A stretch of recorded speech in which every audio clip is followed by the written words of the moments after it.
So the whole thing is probably about 1.5 miles from here. Across the road again, up through Papplewick Dam, and then there's a footpath that goes from Papplewick to Linby across there.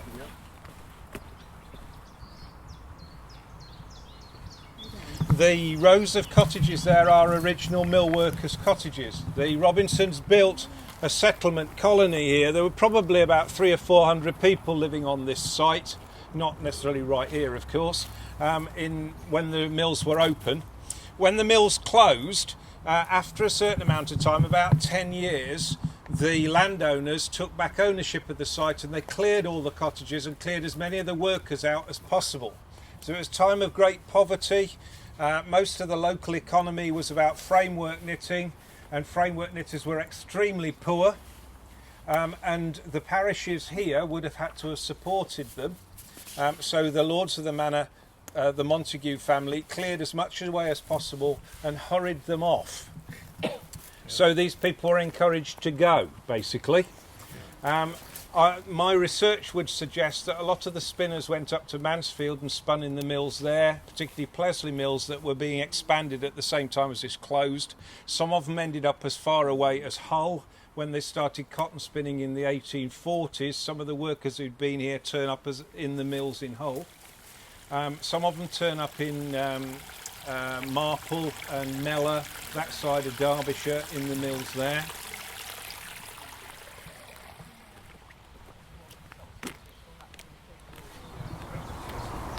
There's a story that 160 apprentices were murdered by the Robinsons and buried at dead of night in the fields. That appeared, in fact, in an article written by the local vicar in 1909. Everybody after that took this tale and embroidered it to some extent, if you can embroider a story about cotton spinners. And come on, keep up! The parish registers show that there were 44 burials that are labelled Fred Bloggs, a London boy at Mr. Robinson's mills. Now they are stretched from, the first one is in the mid 1790s and the last one is in about 1820. So 44 people who worked for Robinson were buried, and they were or had been apprentices. However, when you look at it, the oldest of them was 23 when he died. So he wasn't an apprentice.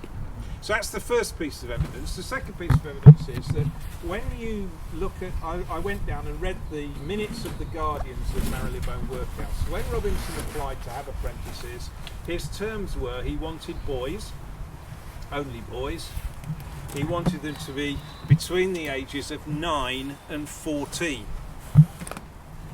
At the same time, most people who took apprentices from the workhouses took an amount of money from the workhouse, which was to feed and clothe the aforementioned youth and to see him on his way, and they took them apprenticed until they were 21.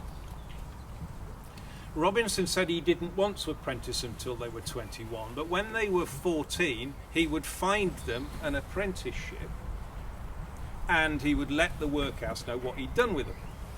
And that he didn't want any money. The money would go to whoever apprenticed them when they were 14. Now that doesn't to me suggest somebody who was about to do all these little kids to death. Yeah, I'm not pretending that life was rosy, but on the other hand I don't think they were as black as they were painted.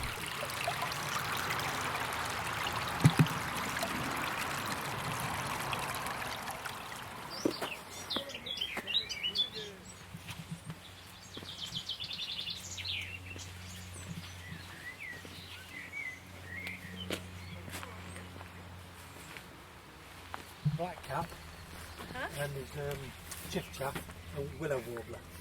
What, those three birds singing along there? Just near the back, yeah. Right. Like a robin song, I feel sorry. Oh, is that what they call it, warbler? Yeah. Kind of like crying or something? Yeah. Playing brass. Playing with the bird off. Yeah. Yeah, that's a lot.